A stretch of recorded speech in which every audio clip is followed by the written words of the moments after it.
This is Pet Life Radio. Let's talk pets.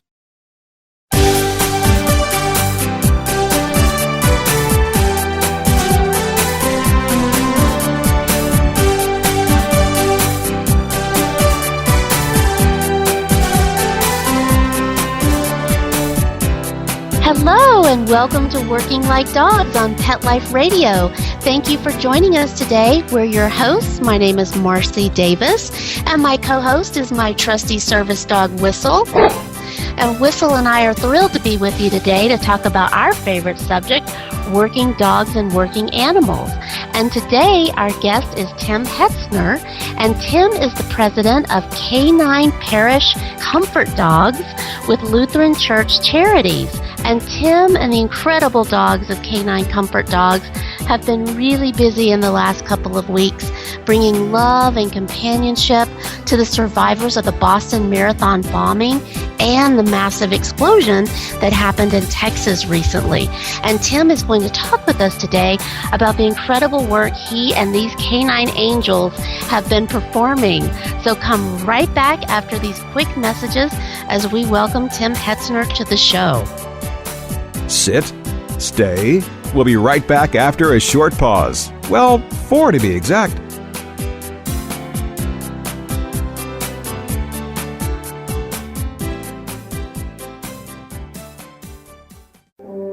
Dog Shelter Blues, the new novel by Mark Conkling. This hard-hitting story lights up the world of animal rescue with engaging characters and their pets, struggling with their own internal demons as they attempt to rescue innocent creatures that sometimes bring a mysterious transforming power to broken lives. Read the first chapter of Dog Shelter Blues free at dogshelterblues.com. Then come along a breathtaking journey that ends with an astonishing triumph of good over evil. Order your copy of Dog Shelter Blues today. Available at Amazon.com and BarnesandNoble.com. Let's talk pets on PetLifeRadio.com.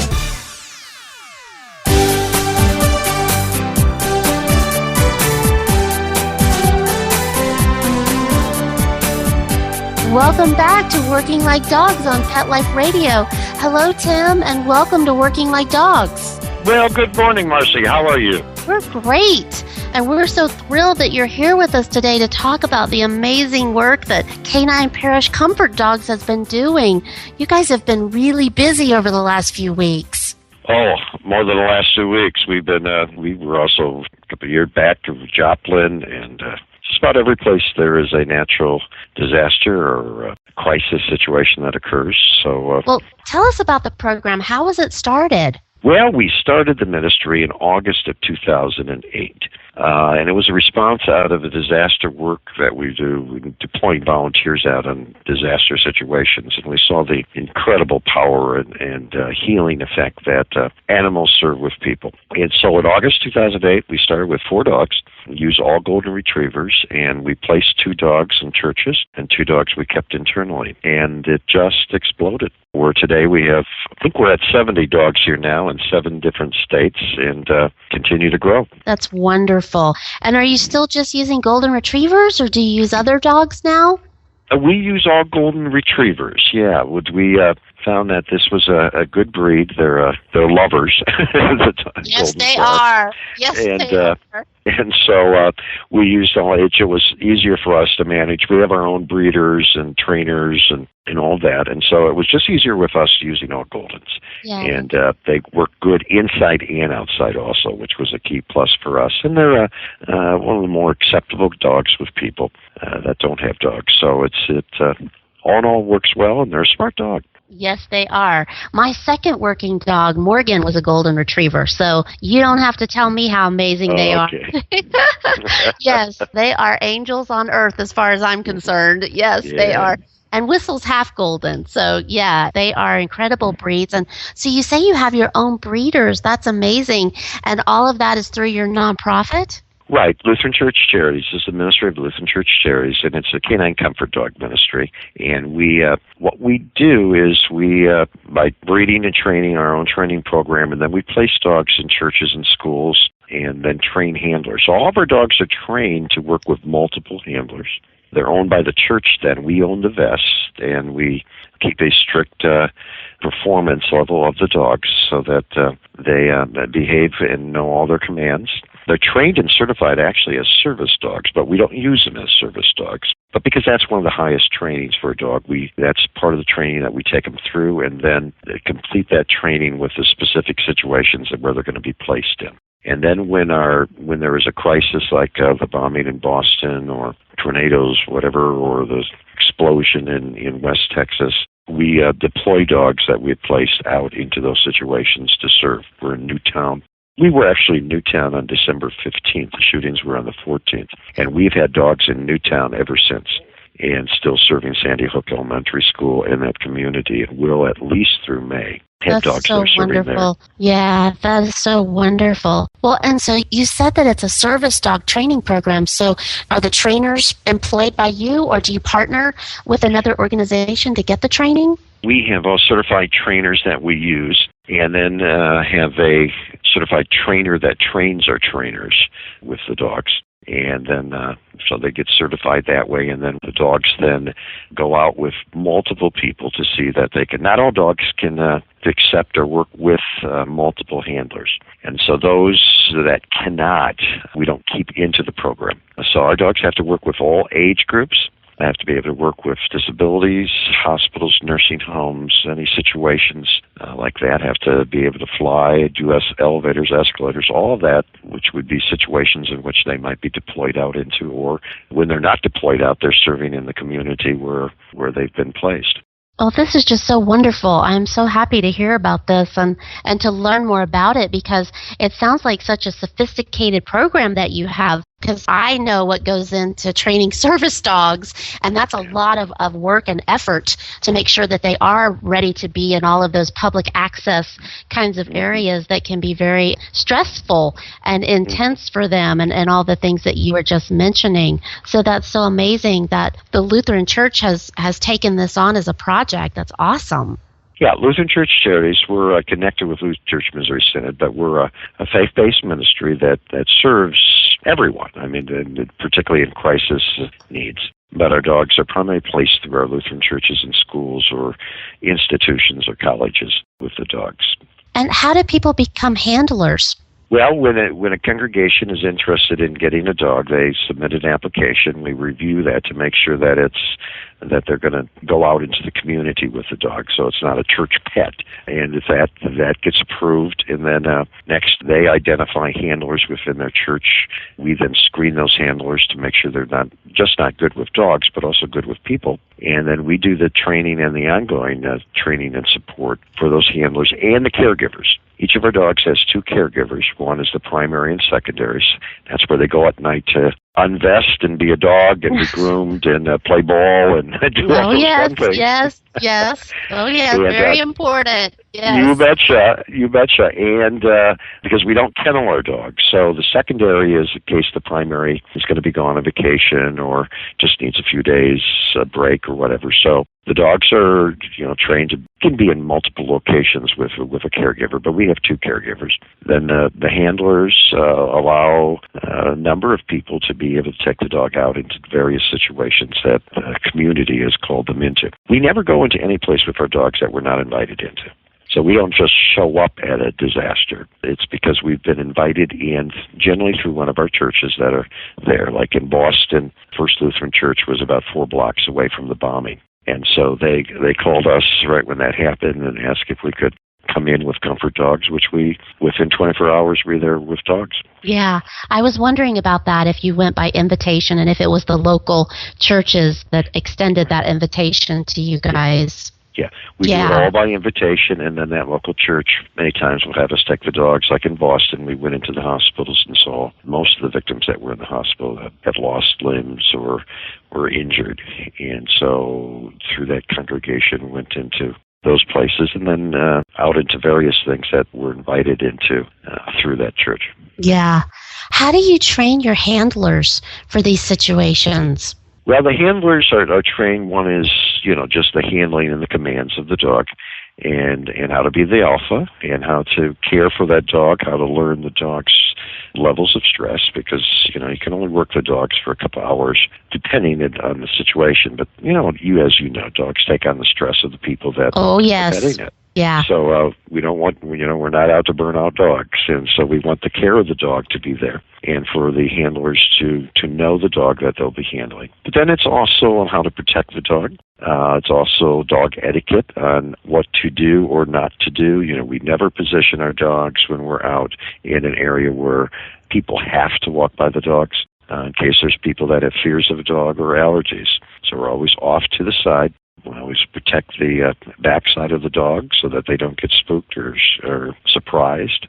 And then the handlers also are trained in how to listen, to people. Yeah, that's what I was wondering about, how you train your handlers to deal with these intense situations and how they can be appropriate and know what to say to people who have been so traumatized. Do you train them in trauma? Well, one of the major things, because the purpose of our comfort dogs, they're not therapy dogs, they're comfort dogs, is to bring comfort to people. And part of the healing process is for people, no matter what crisis they're going through. Maybe it's a flood, bombing, whatever, or it can be a personal crisis of divorce in a family, a loss of a loved one, all kinds of it. Everybody goes through personal crises. And the key is not so much what you say to them. The key is presence. And the key is to show unconditional love. And the key is to allow them to talk, allow them to share. And what we find over and over is, no matter what age, they'll many times talk to one of our comfort dogs before they'll talk to a person. And they'll share with the dog what took place. We saw that in Newtown. Many of the children, before they talk to anyone else, they said, I'll talk to the dog.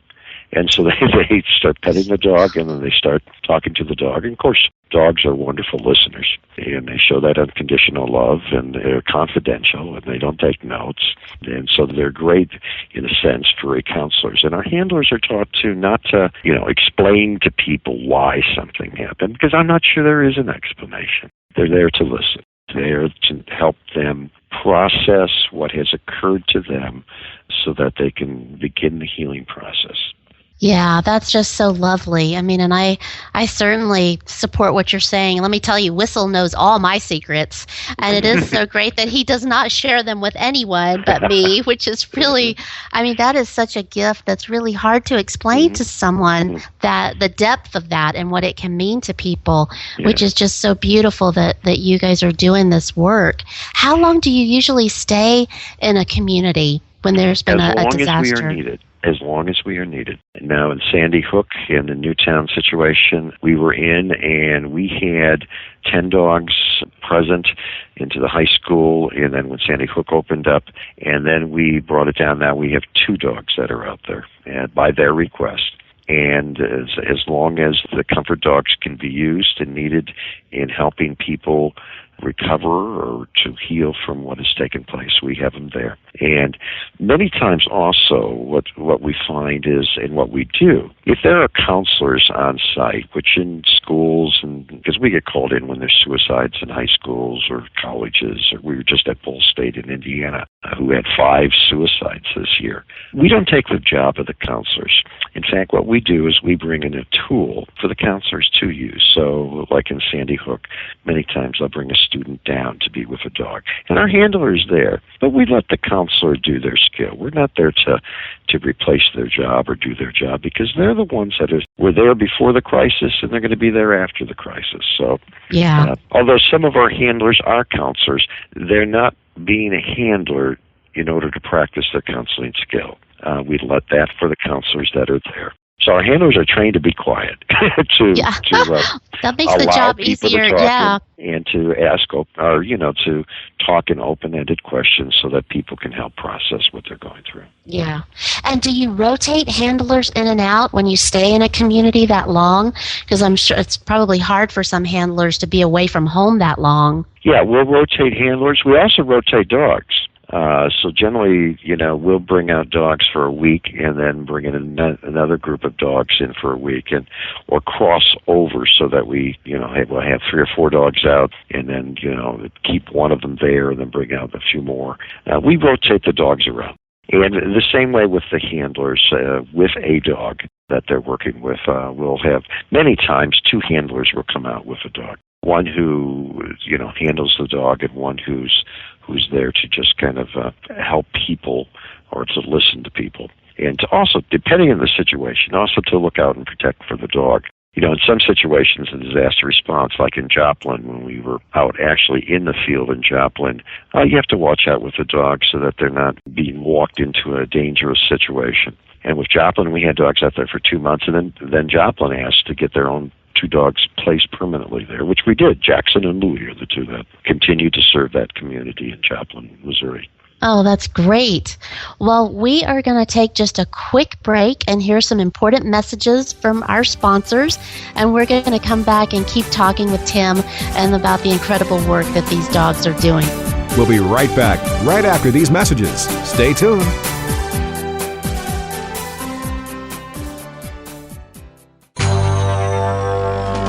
It's DesignerPetSweaters.com. Hand-knitted designer sweaters for your precious pup or cool cat. Beautiful couture patterns for your pets, including custom-knitted formal wear, casual wear, yachting, and even sports-themed. Many designer pet sweaters include feathered tammy hats, top hats, and a lot of sparkle. Each sweater includes leg loops, front paw sleeves, and leash opening. Visit DesignerPetSweaters.com to order your 4-legged fashions today. Your pets will stay warm for the winter and be runway ready. Large or small, we fit them all. DesignerPetSweaters.com.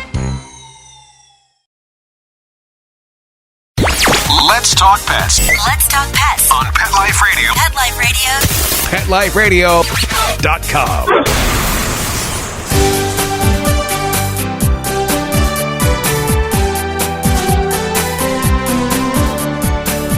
Welcome back to Working Like Dogs on Pet Life Radio, and we're visiting today with Tim Hetzner about K-9 comfort dogs. And Tim, before the break, we were talking about the training that you provide to your handlers and to the dogs. And one question I wanted to ask about that in addition is, what's the time frame for your training? How long does it take to train the dogs and the handlers? Well, the training of the dogs, we have trainers that volunteer their time in the training of the dogs, and we start training between 5 and 8 weeks of the puppy. So we start early. We start the first screening process with the puppies to screen a litter to see which ones are most likely to be good comfort dogs. And so those are dogs that are relaxed. Then in the training process, that trainer works with that dog generally about 8 months, sometimes 9 months, depends on the dog, to make sure it has all its commands, has been exposed to various situations, all of that. Then we do the second part, and that also then certifies them at that point as being a certified service dog, which means the skill level. We then bring in multiple people to work with that dog so that they get used to or see how they adapt to working with multiple people in handling them. Expose them to the various age levels from small children, sometimes infants, all the way through elderly, people with Alzheimer's, people with mentally handicapped situations, hospital situations, nursing homes, any type of thing that our dog might be exposed to or be asked to come into. And in that process, then, if they pass all those tests of being able to work with multiple handlers, then we take the steps of placing that dog in one of the churches that have applied to get a dog. And how do people volunteer to be a handler? Do they have to be a member of a Lutheran church in order to be a handler? No, we have both. We work with the congregation or the school or institution that we're placing the dog in. We give some guidelines on what type of people to look for. So they do some selection. We then review those that they select to make sure that, they have the greatest potential to be able to work with the dog. And then we come in and work with them to do training on how to handle the dog and also how to respond in various situations, how you position the dog, and how you actually are able to share the mercy and compassion of Christ with people in a way that's, we don't proselytize. That's not what we're about. But if people want to pray, we'll pray with people. All our dogs, by the way, have their own business card, which has their face on it and a Bible verse. And all our dogs have their own Facebook, email, and Twitter account. Of course they do. Yeah, which people say, well, that's cute. Well, we don't do it just because it's cute. We do it because it's in an extension of if somebody's with one of our dogs and has petted it and has talked to it, this gives them a chance to continue to follow that dog and to set up another appointment with that dog. And many times people will message or email the dog a question, and of course we humans have to respond for the dogs on the things that they're struggling with. So it extends that relationship that was developed because of the dog, or the bridge. We refer to the dogs as a bridge in helping people. Yeah, so as you said, it's another tool. Right, yeah, right. Yeah. Yeah, that's wonderful. Well, tell us about the cost, because you've talked about a lot of things that you're providing. How do you cover all the cost involved in this type of service? I keep wondering that. How do we cover the cost? Well, we are a not-for-profit Christian ministry. So, first of all, wherever we go to serve, so in Newtown or Boston, we never, ever charge the people that we serve. And we rely on donors to help us pick up our travel expenses that we have in going into someplace. But we never charge the people in the situation, or ask them, or allow them to even pay. We do that as a service. When a church is getting a dog, we share with the church the cost, the expense of the dog, what's been invested into the dog with vet bills. And we've been able to keep the costs down because we have so many wonderful veterinarians that work with us that either don't charge us, or just the basic cost of what they're providing. And so the church then, in getting the dog then, once everything, we've identified handlers and caregivers and all that, the church then basically is paying for the dog so that we can get the next dog and go that next process. So we don't make money off of it, but we hopefully don't lose money off of it, so we can keep going in what we do. And we have people that donate just to support what it is that we're doing overall as a ministry with dogs as that tool. We then do a service of what we call a passing of the leash, where we then turn that dog over to that congregation or school. But we own the vest. And what that means is that we will periodically, and that periodically means more than once a year, check up on that dog and make sure that the dog is maintaining the standard we have of what a dog should be at. So that, if the dog starts barking or growling or jumping up on people, we pull the vest. At that point, then the church has to, send the dog to boot camp to get it back into shape with it. But we're very, as you know, with any dog, you don't just train a dog and then it's trained for life. Right, it's an ongoing process, yes. It's an ongoing, it's like kids. It's no different. And so we want to make sure that they're doing that. And we want to make sure that, the handlers are supporting that. And if a handler starts out good but then is getting lazy with the dog or giving bad habits to the dog, we ask the person that can't be a handler anymore. Yeah, I know Whistle and I have to get recertified every year and a half for that exact same reason. I have to make sure, I have to prove that his weight is good, his health is good. That's right. That he can continue working, and we have to do our public access in my house and out in public to make sure that he is still performing at a level that allows him that public access, and it sounds very similar to what you're talking about. Yeah, and our dogs don't do treats. We have them on a strict diet. We tend to use one line of dog food with all of our dogs. That's very healthy. We have a group of veterinarians that are consultants with any dog that we place. We have guidelines such as, the question always comes up is, well, how long can you work a dog? I mean, how many years? And we always say, the industry standard is 8 years for a service dog. But that doesn't mean we have some dogs that are 9 or older that are still working. But we, in working with a church or a school, the agreement is that the veterinarian makes the determination when the dog retires. Yeah. Yep, and if they differ with a veterinarian, then they can appeal and go to a group of veterinarians that we have as consultants, and they can review it. But it's the veterinarian that makes that decision because the veterinarian is always looking out for the best interests of the dog. Right.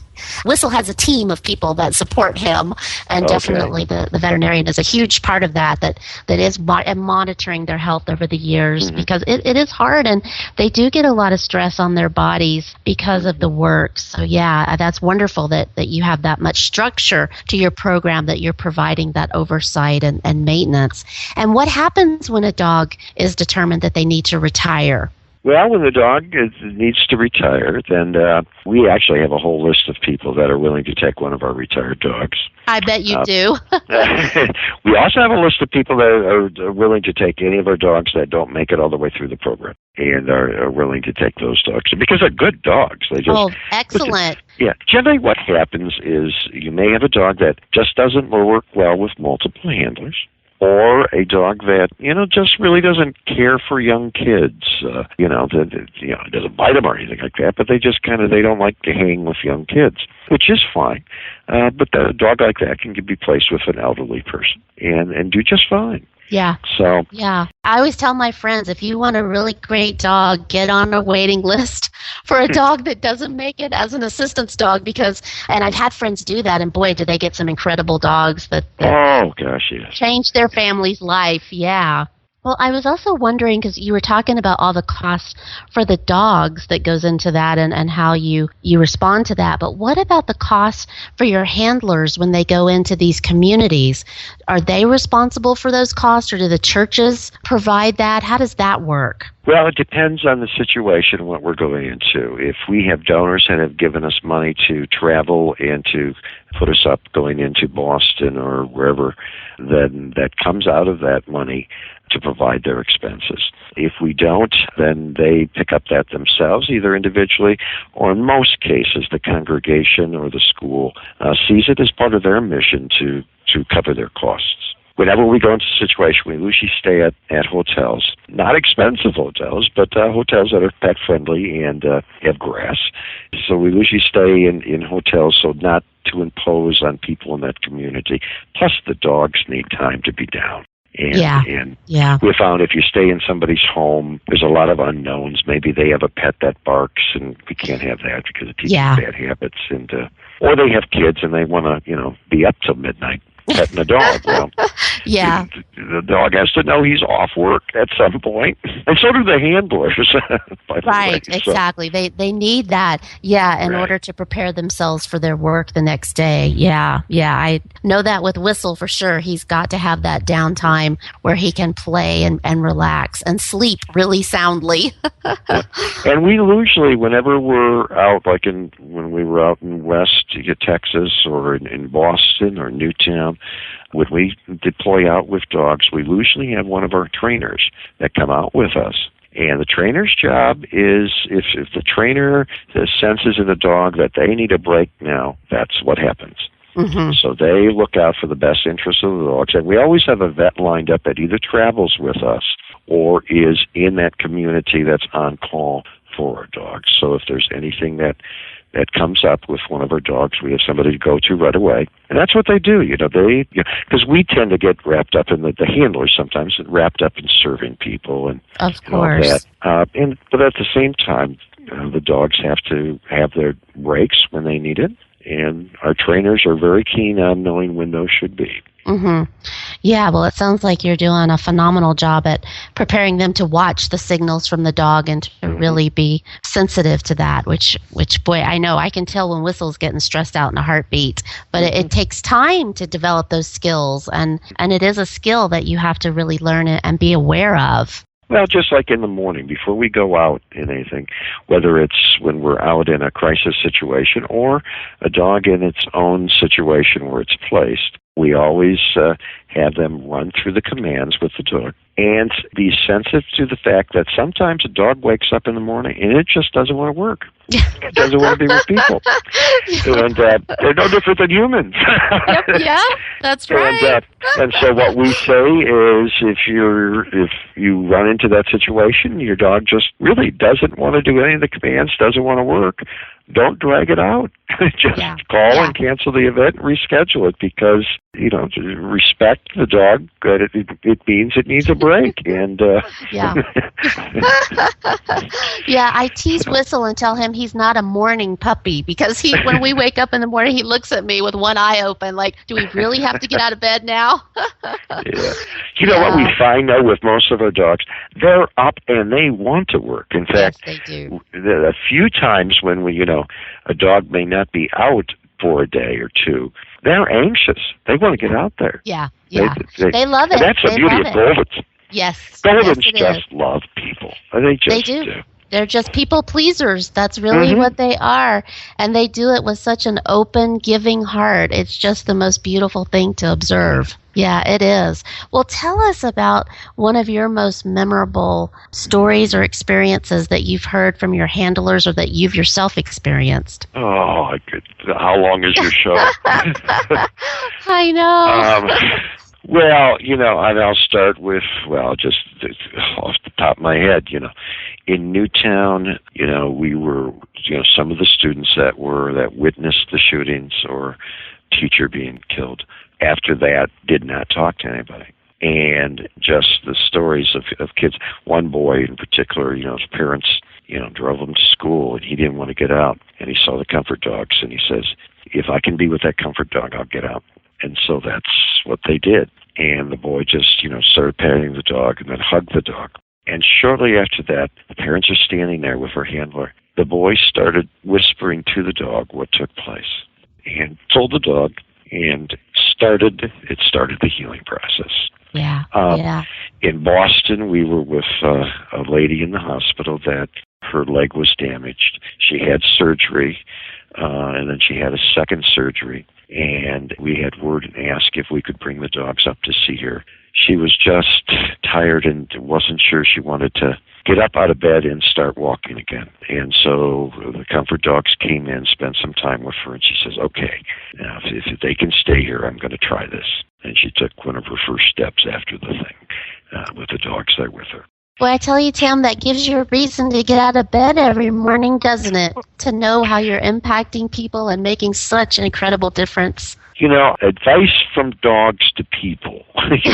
Dogs have a sixth ability of empathy. They can tell when somebody's hurting. Mm-hmm. We see this all the time. They're trained not to approach people, but they'll nudge the handler, and you can tell who they're looking at, which means. And so we, if we can, we invite the person over if they want to pet the dog. And boy, they're right on target every time. Yeah. But the number one advice that our dogs give humans is to bark less. Yep. Yes, that's 2 words to live by, isn't it? Mm-hmm. Yep. Well, thank you so much, and we just really, thank you so much for the work that you're doing, for the change that you're making in people's lives. I mean, it's just so inspirational, and these dogs, wow, it's just really awesome. Can't thank you enough. And I want to ask you one last thing, and that is, how can our listeners get more information about the program and how they could make a donation or get it to come to their community? Well, they could go to the website at LutheranChurchCharities.org. And there, we have a whole section you click on, and that's all of our dog ministry. That talks about all of our dogs. Or they can go on the website. They can go to K9comfort.org, which is also a direct link right to the dog's website, or to any of their Comfort Dogs pages, which is the first name of the dog, Comfort Dog. So it's Jackson Comfort Dog, or Howie Comfort Dog, or we've got 70 dogs, so they're out there like the dogs. So, and we have galleries of pictures of places where we're at, and all the different things. I was just on the phone with one of our handlers for Moses, who's out in Cairo, Nebraska, who was down in Waco and has been out to Boston. So, and he's getting a humanitarian award this Saturday, and is on some TV show tomorrow. So they were just telling me that what Moses was up to. Terrific. Oh yeah, you have to get used to being a handler that people don't remember your name. Tell me about it, Tim. Yes, yeah. Yes. That's the story of my life. When I'm out, people are hollering, "Hey, Whistle!" Oh, and what was your name again? Yeah, I know. And if you go someplace without your dog or one of the dogs, they're going, "Where's your dog?" That's right. The dogs are the stars, as they should be. As they should be.